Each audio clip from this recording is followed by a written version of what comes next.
Alors, qui c'est qui paye? C'est moi qui paye. Lui, il est le traducteur, le coordinateur. Mais j'ai traduit Saito. Le Saito, il arrive le 20 septembre. Vas-y, excuse-moi, vas-y.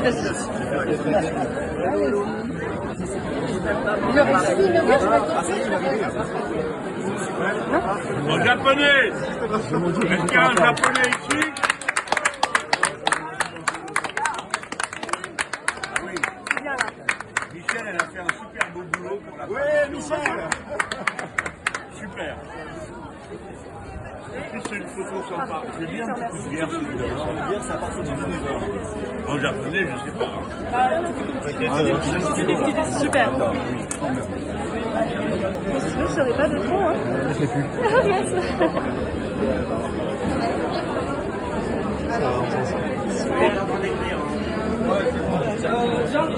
Tu le montres à Jacques.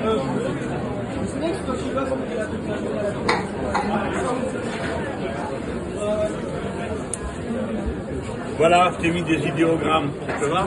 C'est magnifique. On a bien parlé au japonais, je suis content.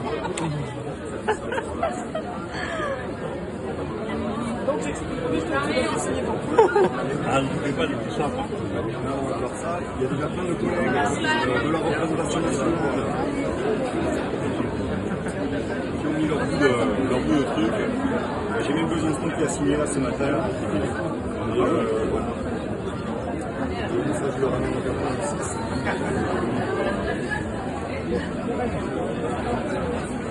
On a besoin de lui. Il est aussi, hein. Ah, là, je suis surtout des autres. Moi, je viens très bien. Santé. La santé, les camarades, merci. Santé. Merci à tout le monde. Me rapprocher comme ça Elle rigole, je peux pas là. Salut Jean-Christophe. Salut Magali. Alors tu as participé à l'écriture ou tu as organisé l'écriture du programme de l'avenir en commun en japonais. Ouais. Et est-ce que tu as envie d'en parler un petit peu? Alors en fait, j'ai organisé un petit peu les relations entre la France Insoumise et l'équipe de traduction. Ça a commencé au présidentiel avec Jacques qui est à Tokyo depuis très très longtemps, qui avait commencé à le traduire. Lui c'est un professionnel, il est là, c'est super bon en japonais, tout ça. Et il commence à le traduire avec sa femme. Et ce qui se passe, c'est qu'il prend contact avec moi, on se connaît quoi, moi je suis traducteur, et je lui dis bon écoute, on va se trouver une équipe de relecteurs, etc. etc. Et puis passent les résultats de l'élection, grosse déprime, qu'est-ce qu'on fait avec le truc? 6 mois après, on se dit bon, on va quand même pas le larguer quoi, le truc, parce que c'est un beau bébé.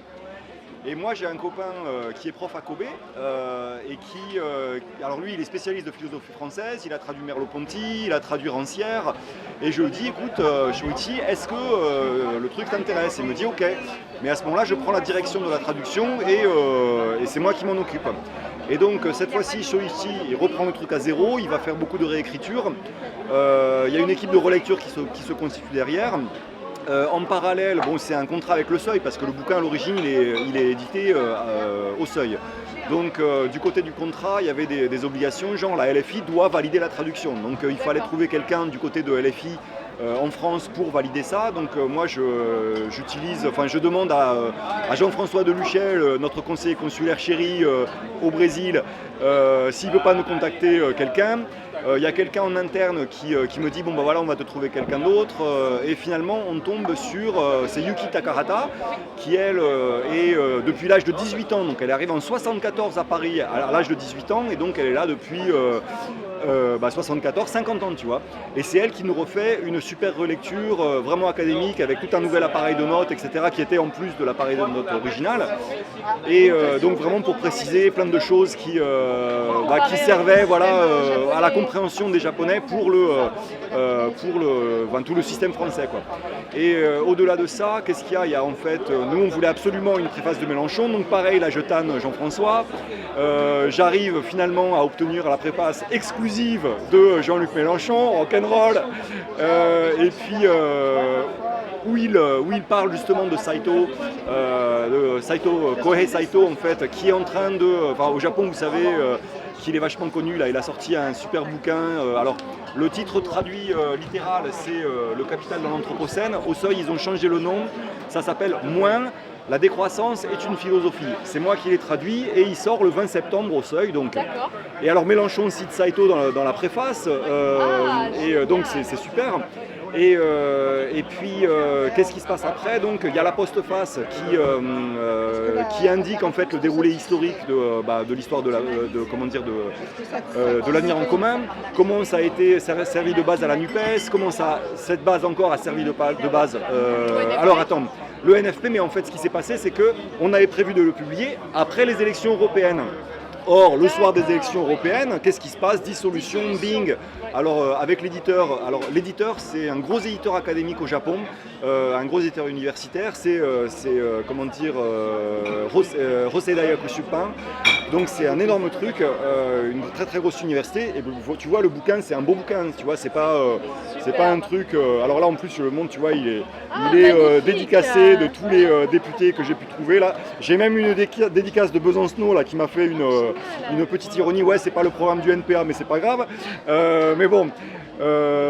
Et donc l'éditeur aussi, il est très très compréhensif et lui en fait il aimerait bien qu'on arrive à boucler la séquence politique et donc il nous laisse 3 semaines de plus avant l'impression pour arriver à la conclusion de la séquence. Donc ce qui se passe c'est que la postface elle est intégralement réécrite pour intégrer le résultat, alors déjà la constitution du NFP et en même temps le résultat des élections quoi. Jusqu'au choix du Premier ministre. Voilà, en cours, voilà. Et donc, le bouquin, il est sorti au Japon le 27 juillet. Et moi, le lendemain, je partais pour Paris et pour faire le tour de chez mes parents, machin truc, et pour arriver aux amphis avec l'exemplaire collaborateur. Alors, pour la petite anecdote, quand j'ai reçu mes 3 exemplaires, je pose le truc là sur la table de ma cuisine et j'envoie ça sur la boucle LFI Monde. Et puis, je sais pas, il y a quelqu'un qui a dû l'envoyer à Jean-Luc Mélenchon, et super excité, content, etc. Il envoie ça à sa boucle des députés ou je sais pas quoi, genre 1 heure après, c'est Clémence Guettet qui fait « Ça y est, l'avenir en commun en japonais est traduit ». Et je vois, merde, c'est la table de ma cuisine qui circule dans le monde entier. Alors bon, voilà, ça c'est la petite anecdote. Et donc là, je l'ai amené un peu pour le montrer parce qu'il n'est pas en vente en France, sauf, j'imagine, dans les librairies japonaises, à Paris, tout ça. Et mais bon, voilà, on peut le trouver. Et voilà. La santé, les camarades, merci. Santé!